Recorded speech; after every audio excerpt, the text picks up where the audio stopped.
Je vous présente un homme âgé de 65 ans. Il est grand-père. Malheureusement, on vient de lui annoncer qu'il est atteint d'un cancer du poumon. Et comme ce cancer est diagnostiqué tardivement, ses espérances de survie sont de 15 mois.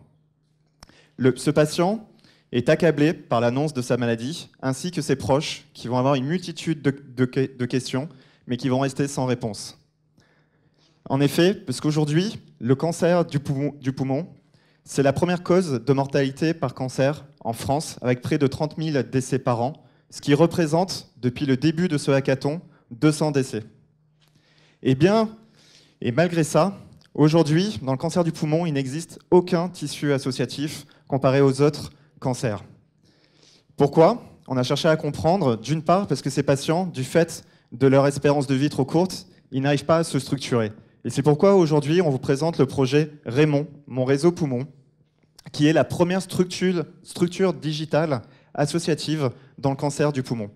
Raymond, c'est une plateforme web collaborative qui va permettre aux patients, à son entourage, famille, aidants et proches, ainsi qu'aux professionnels de santé, d'une part de s'informer sur la maladie, deuxièmement de partager, échanger, et également de s'unir pour pouvoir combattre ce cancer.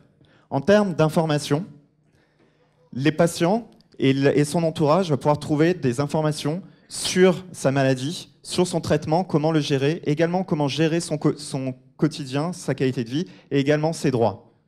En termes de partage, Raymond va intégrer une plateforme d'échange sécurisée qui va permettre aux professionnels de santé, aux patients et à son entourage de pouvoir échanger, de pouvoir poser des questions librement et avoir des réponses clés qui lui permettent d'améliorer son quotidien.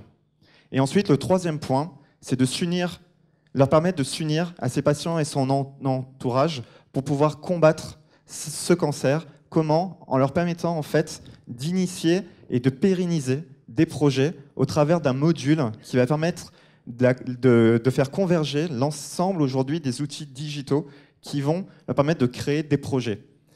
Et pour exemple, je prendrai l'exemple de la volonté peut-être de ces patients et de leur entourage de créer un bureau virtuel qui est la base d'une structure associative en mettant en place un agenda interactif, également la possibilité de créer des téléconférences ou de joindre des téléconférences. Également, ils vont avoir la possibilité, et ça c'est important, de créer un réseau de parrainage pour que ces patients puissent échanger également et leur entourage avec leur père, PIRS, et pour avoir ensemble d'informations sur cette maladie. En termes de business model, aujourd'hui, le modèle est prêt.